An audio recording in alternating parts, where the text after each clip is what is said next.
እንዴት አላችሁ የንጋት አካዳሚ ቤተሰቦች? ባለፈው የአማርኛ ትምህርታችን የሰን የሸንና የቀ ቤቶችን ተመልክተናል ማለት ነው። ዛሬ ደግሞ በክፍል 11 ቪዲዮ አዲስ የአማርኛ ፊደል ይዤላችሁ መጥቻለሁ። በድምጽ በቅርጽ ምን እንደምትመስል እሷን ትከታተላላችሁ ማለት ነው። እሷን በ ትባላለች። አብረን እንላለን። በ ቡ ቢ ባ ቤ ብ ቦ። አንዴ ልመልስላችሁ። ለአጻጻፍ በጣም ቀለል ያለች ናት። በ ቡ ቢ ባ ቤ ብ ቦ። በደንብ እዩ። እንግዲህ እዚህ ጋር የምትመለከቷት ነው የምትመስል ማለት ነው። ስለዚህ በን ለመጻፍ ምንም አይነት አታስቸግርም። በጣም ቀለል ያለች ናት። ሁለት ቋሚና አንድ አግዳሚ አድርገን መጻፍ ማለት ነው። አሁን እቺ በናት ማለት ነው። ስለዚህ ቡ ለማድረግ ደግሞ ቀጥታ ከጎኗ ላይ አንዲት ቅጥል ነው የምንቀጥልባት ማለት ነው። እንዲህ ስትሆን ደግሞ ቡ ትሆናለች ማለት ነው። ስለዚህ እናንተም ማስታወሻችሁ ላይ እየጻፋችሁ ማለት ነው። ይሄው ቡ ይቺን ነው የምትመስለው ማለት ነው። ስለዚህ ቢ ለማድረግ ደግሞ ቀጥታ አሁንም በን እጽፋለሁ። ከአማርኛ ፊደል በጣም ለመጻፍ ቀለል የምትለኝ እኔ ይቺ ናት፣ በናት። ስለዚህ በን ስትጽፉ ይሄው ቢ ለማድረግ እዚህ ጋር ቢ አደርጋታለሁ ማለት ነው። ባ ለማድረግ ደግሞ አራተኛ ፊደሎች እግራቸው እንደዚህ በግራ በኩል ያለው እግራቸው ያጥራል። አራተኛ ፊደሎች ብያቸዋለሁ ባለፈው። ይሄው ባ ማለት ነው፣ ማሳጠር ማለት ነው። ስለዚህ በዚህ መልኩ ስለዚህ ቡ ቢ ባ ቤ ብ ቦ። ተመልከቱ እዚህ ጋር ይሄው በ ቡ ቢ ባ ቤ ብ ቦ። በደንብ መለየት ይኖርባችኋል ማለት ነው። እንግዲህ የበቤቶችን እናንተ በጣም ስለማያስቸግሩ ማስታወሻችሁ ላይ ትጽፋላችሁ ማለት ነው። ስትጽፉ እንዳልኳችሁ እንግዲህ ገና መጀመሪያ እየተለማመዳችሁ ከሆነ ያው በን በዚህ መልኩ ትጽፋላችሁ። ቡ ለማድረግ ደግሞ እዚህ ጋር በን ትጽፉና ቀጥታ ከጎኗ በኩል መቀጠል ማለት ነው። ቢ ለማለት ደግሞ በቀኝ በኩል ያለውን እግሯን ሸድድ ማድረግ። ይሄው ቢ ያደረኳት። ባ ደግሞ በግራ በኩል ያለው እግሯ ያጥራል ብያቸዋለሁ ባለፈው። በዚህ መልኩ ሄዳለሁ። ስለዚህን ማስረዘም ማለት ነው። ባ ቤ ለማድረግ ደግሞ ይሄው በዚህ በኩል ሄዳለሁ። ይሄው መጣለሁ። እዚህ ጋር ቀለበት ማድረግ ማለት ነው። ይሄው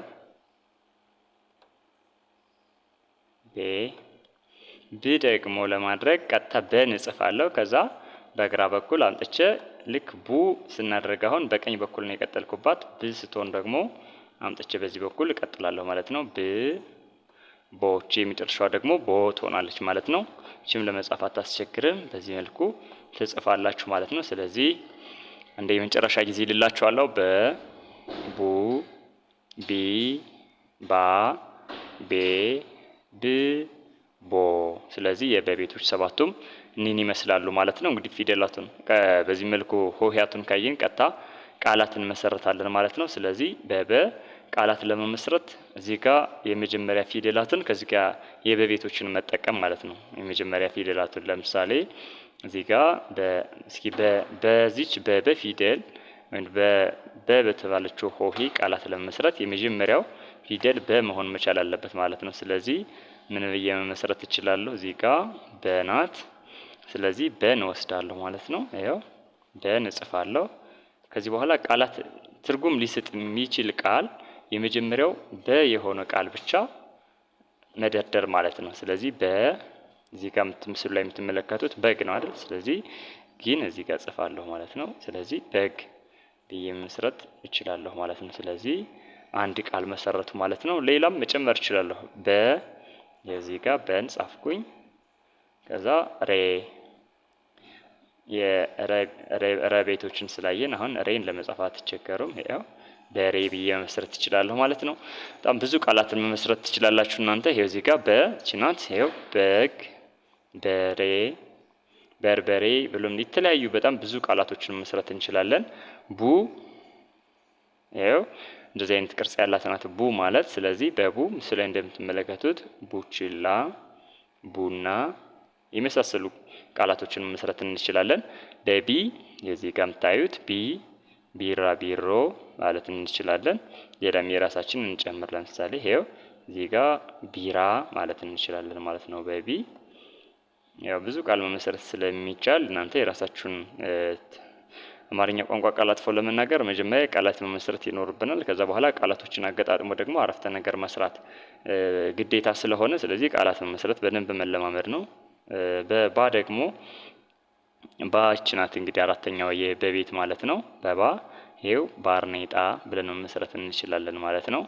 እዚህ ጋር ሌላም መጨመር እንችላለን። ባትሪ ማለት እንችላለን። ይሄው ባትሪ ማለት እችላለሁ ማለት ነው። ሌላም ብዙ ቃላት መመስረት እንችላለን። የራሳችሁን አስቀምጡ፣ ኮሜንት ላይ ማስቀመጥ ትችላላችሁ። በቤ ደግሞ ቤ ምንላት የአማርኛ ፊደል ይች ናት። በሆና ቀለበት ያላት ማለት ነው። ይሄው በቤ ቤት ብለን መመስረት እንችላለን ማለት ነው። በብ ይሄው እዚህ ጋር ብ ይች ናት። በብ ደግሞ ብር ማለት እንችላለን። ብዕር ማለት እንችላለን። እዚህ ጋር ምስሉ ላይ የሚታዩት ደግሞ ብርቱካን ማለት እንችላለን ማለት ነው።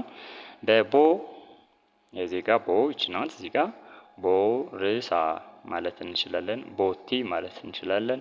ቦክስ ብቻ የመጀመሪያው ሆሄ ቦ ሆኖ ሌሎች ትርጉም የሚሰጡ ቃላቶችን መመስረት ማለት ነው። ስለዚህ እዚህ ጋር በበ የመሰረትናቸው ቃላቶች ናቸው። እነዚህ ለማስታወስ ያክል አንዴ መልስላችኋለሁ። በበ ለምሳሌ ይሄው እንግዲህ ተመልከቱ። በግ፣ በሬ፣ በቡ ቡችላ፣ ቡና፣ በቢ ቢራቢሮ፣ በባ ባርኔጣ፣ በቢ ቤት፣ በብ ብር ብርቱካን፣ በቦ ቦርሳ ብለን መስርተናል ማለት ነው። ቀጥለን ደግሞ የምንመለከታት የአማርኛ ፊደል ተ ትባላለች ማለት ነው። ተ የመስቀለኛ ቅርጽ ያላት የአማርኛ ፊደል ወይም ደግሞ ሆሄ ናት። ስለዚህ ይችም ለአጻጻፍ በጣም ቀለል ያለች ናት። ተ እዚህ ጋር የምታዩትን እንግዲህ ቀጥ አንድ ቋሚና አንድ አግዳሚ መስመር ያላት ማለት ነው። አንድ ቋሚና አንድ አግዳሚ መስመር ወይም ደግሞ መስቀለኛ ቅርጽ ያላት የአማርኛ ፊደል ናት። ለአጻጻፍ ቀላል ናት። ስለዚህ የተም እንደሌሎቹ 7 ቤት ነው ያላት። እንግዲህ ግዕዝ ቤቱ ተ ትባላለች ማለት ነው። ካይ ሁለተኛው ደግሞ ቱ ይሆናል። ከዚች ጋር ነው የምንቀጥልበት ማለት ነው። ሶስተኛው ደግሞ ቲ ነው። ቲም በተመሳሳይ እንዳልኳችሁ ሶስተኛ ፊደላት ሸደድ ነው የሚሉትና ቲ በዚህ መልኩ መጻፍ እችላለሁ ማለት ነው። ሁሉም ግን መስቀለኛ ቅርጻቸውን አይለቁም። ታ ሲሆን ደግሞ ፊቱን ወደዚህ ወደ ግራ ይዞራል ማለት ነው። ይሄው ታ። ቴ ያ አምስተኛ ፊደላት ቀለበት ስላላቸው ቴም የግድ ቀለበት ይኖራታል ማለት ነው። በዚህ መልኩ ቴን እንጽፋለን። ት ይሄው እቺ ለየት ያለ ቅርጽ አላት እስካሁን ካየናቸው። ት በዚህ መልኩ። ቶ እዚህ ከላይዋ ላይ ቀለበት ይኖራታል። ቶ ደግሞ ስለዚህ አንድ ቋሚ እናደርግና ከዚህ ጋር መስቀለኛ ቅርጽ እናደርግባታለን ማለት ነውና የተቤቶች 7ቱም እኒህን ነው የሚመስሉ። ከዚህ ጋር ተን ልጻፍላችሁ እናንተም በማስታወሻችሁ 7ቱንም መጻፍ ይኖርባችኋል ማለት ነው። እስኪ እዚህ ጋር ኮምፒውተር ላይ ላሳያችሁ። ይሄው ተ አብራችሁ እያላችሁ ቱ ቲ ታ ቴ ት ቶ ልመልስላችሁ። ተ ቱ ቲ ታ ቴ ት ቶ። ተመልከቱ። ተ ቱ ቲ ታ ቴ ት ቶ። ስለዚህ እነዚህ የተቤቶች ናቸው ማለት ነው። 7ቱም በደንብ ቅርጻቸውን ለዩ። ተ መቼም አጠፋቸው መስቀለኛ ስለሆነ ቱ ስትሆን ደግሞ ከምን ላይ እንደሚቀጠል ለዩ። ቲ ምን ትመስላለች? ታ ቴ ት ቶ ምን አይነት ቅርጽ አላቸው የሚለውን በደንብ ለዩ። ማስታወሻችሁ ጋርም ጻፉ። አንዴ ልበላችሁ። ተ ቱ ቲ ታ ቴ ት ቶ ብለን መስረትን። እስኪ እንግዲህ ተቱን እዚህ ጋር ካየን እስኪ ቃላት ደግሞ እንመስረትባቸው። በእያንዳንዱ በምናያቸው የአማርኛ ፊደላት ወይም ደግሞ ሆሄያት ቃላት እየመሰረትን ነው የምንሄድ ማለት ነው። ስለዚህ በተ እስኪ ምን ብዬ መስረት ይችላል? ለምሳሌ ተ ይችናት በተ እስኪ